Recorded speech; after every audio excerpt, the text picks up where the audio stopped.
ನಮಸ್ಕಾರ ರೈತ ಬಾಂಧವರೇ. ನಮ್ಮ ಕಡೆ ಈರುಳ್ಳಿ ಬಂದಿದೆ ಈಗ ಆಲ್ರೆಡಿ. ಏನಪ್ಪ ಅಂತಂದರೆ ಈ ಈರುಳ್ಳಿನ ರೋಹಿಣಿ ಮಳೆ ಬಿದ್ದಿದ್ದು, ಹೆಸರು ಜೊತೆ ಬಿದ್ದಿದ್ದು. ನಮ್ಮ ಕಡೆ ಸಾಮಾನ್ಯವಾಗಿ ಆರಿದ್ರ ಮಳೆ ಬಿತ್ತಾರೆ. ಆರಿದ್ರ ಮಳೆ ಬಿತ್ತಿದ್ರೆ ದೀಪಾವಳಿ ಆದಮೇಲೆ ಬರ್ತೈತಿ. ಇದು ಮೊದಲೇ ಬಿತ್ತಿದ್ರೆ ರೋಹಿಣಿ ಮಳೆಗೆ ಅಂದರೆ ಹೆಸರು ಬಿತ್ತಬೇಕಾದ್ರೆ ಬಿತ್ತಿದ್ರೆ ರೇಟ್ ಬರುತ್ತೆ ಅನ್ನೋ ಒಂದು ಕಾರಣಕ್ಕೋಸ್ಕರ ಕೆಲವೊಬ್ಬರು ಬೇಗ ಹಾಕಿದ್ರೆ, ಆದರೂ ಕೂಡ ರೇಟ್ ಕುಂಠಿತ ಆಗೈತಿ. ಹೆಸರು ಕೈ ಕೊಡ್ತು. ಈರುಳ್ಳಿ ಏನಾಗುತ್ತೆ ಅನ್ನೋದೊಂದು ಕಳವಳ ಇದೆ ರೈತರಲ್ಲಿ. ನಮಸ್ಕಾರ ವೀಕ್ಷಕರೇ, ಸ್ವಾಗತ. ಇವತ್ತು ನಮ್ಮ ಉಮೇಶ್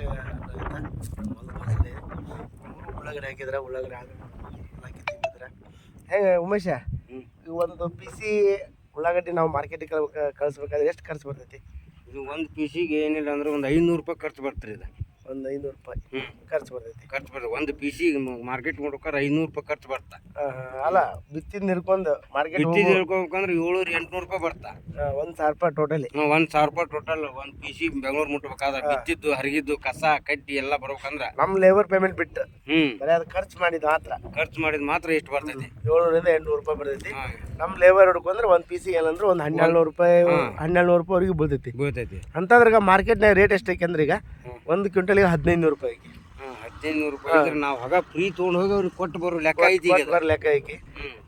ಯಾಕಪ್ಪ ಅಂದ್ರೆ ರೈತ ನಾವು ಇದು ವ್ಯವಹಾರ ಅಲ್ಲ, ಇದು ವ್ಯವಸಾಯ. ಇದು ಏನಂತಂದ್ರೆ ಲಾಭ ಬಂದ್ರು ವ್ಯವಸಾಯ ಮಾಡ್ತೀವಿ, ಲಾಭ ಬರ್ಲಿಕ್ಕೆ ಬಂದ್ರು ವ್ಯವಸಾಯ ಮಾಡ್ತೀವಿ. ಅದಕ್ಕೆ ಇದು ವ್ಯವಹಾರ ಅಲ್ಲ, ವ್ಯವಸಾಯ ಅಂತಂದು ನಮ್ಮ ಹಿರಿಯರು ಹೇಳಿದಾರೆ.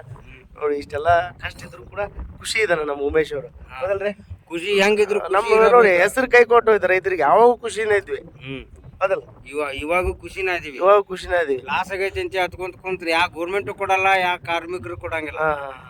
ಅದಕ್ಕೋಸ್ಕರ ಏನಪ್ಪ ಅಂತಂದ್ರೆ ಆದಷ್ಟು ನಮ್ಮ ರಾಜ್ಯ ಸರ್ಕಾರ ಆಯಿತು, ಕೇಂದ್ರ ಸರ್ಕಾರ ಆಯಿತು, ಏನಂದ್ರಲ್ಲ ಪಾಸ್ಪೋರ್ಟನ್ನು ಸ್ವಲ್ಪ ವಿಸ್ತರಣೆ ಮಾಡಿದ್ರಪ್ಪ ಅಂದ್ರೆ ಹೊರದೇಶಕ್ಕೆ ಹೋಯ್ತಪ್ಪ ಅಂದ್ರೆ ನಮಗೂ ಅನುಕೂಲ, ಜಾಸ್ತಿ ಬೆಲೆ ಬಾಳತ್ತೆ, ಡಿಮಾಂಡ್ ಬರ್ತೈತಿ. ಏನು ಕಡಿಮೆ ಅಂದ್ರೆ ನಮ್ಗೆ ಒಂದು 3,000 ರೂಪಾಯಿ ಕ್ವಿಂಟಲ್ ಬಿದ್ರೆ ನಮ್ಮ ಹಾಕಿದ ಬಂಡವಾಳ ಉಳಿದಿದ್ದೇನೋ ಒಂದು ಆಸೆಯ.